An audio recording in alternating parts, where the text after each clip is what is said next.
रामा परमेश्वरि त्राहि मां। बगलामुखी देवी नमामि नमामि मां। ज्ञानशक्ति देहि वाक्सिद्धिं देहि देहि मां। शत्रुनाशं कुरु सर्वसिद्धिं कुरु कुरु माम्। ॐ ह्लीं बगलामुखी देव्यै नमः। भक्तों, आज एक अत्यंत पावन और दिव्य अवसर है। आज हम उस पराशक्ति की शरण में हैं जिनके एकमात्र क्रोध से काल की गति रुक जाती है और जिनके मात्र स्मरण से बड़े पर्वत जैसे संकट भी धूल के समान उड़ जाते हैं। आज हम चर्चा करेंगे मां बगलामुखी की, जिन्हें ब्रह्मांड की सबसे शक्तिशाली स्तंभन शक्ति कहा जाता है।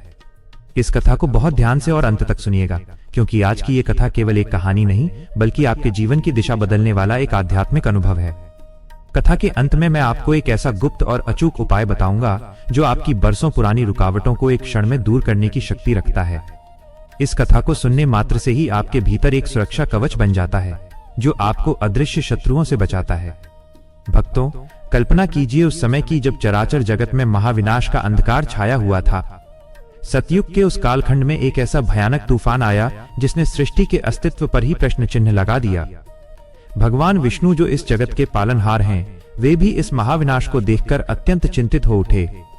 उन्होंने समझ लिया कि यह संकट सामान्य नहीं है, इसके लिए आदिमाया की विशेष कृपा की आवश्यकता है। श्री हरि विष्णु तब सौराष्ट्र देश के हरिद्रा सरोवर के निकट पहुंचे और घोर तपस्या में लीन हो गए। उनकी तपस्या की अग्नि इतनी प्रबल थी कि स्वयं महाशक्ति को उस हल्दी के सरोवर से प्रकट होना पड़ा। जल के भीतर से एक अत्यंत दिव्य पीली आभा निकली और मां पीतांबरा बगलामुखी का प्राकट्य हुआ। जैसे ही मां ने अपने करुणापूर्ण लेकिन तेजस्वी नेत्र खोले, वो प्रलयकारी तूफान वहीं थम गया, जैसे समय की गति ही रुक गई हो। यही मां की सबसे बड़ी शक्ति है, स्तंभन, जो गति को रोक दे, जो शत्रु की बुद्धि को जड़ कर दे और जो विनाश को सृजन में बदल दे, वही बगलामुखी है।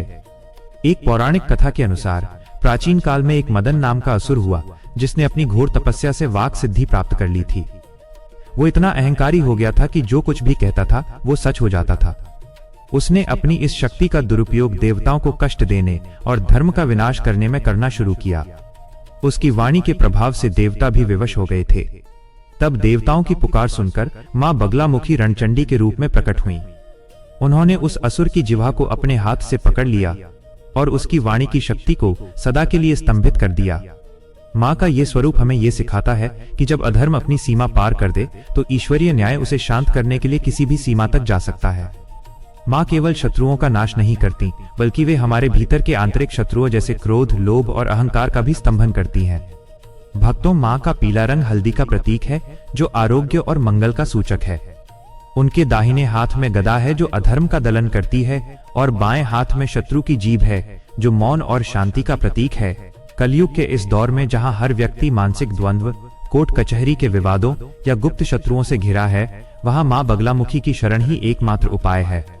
जो भक्त आज के दिन या उनकी जयंती के पावन अवसर पर श्रद्धा भाव से मां का ध्यान करता है, उसके जीवन की समस्त बाधाएं वैसे ही शांत हो जाती हैं जैसे मां ने उस प्राचीन महावात को शांत किया था।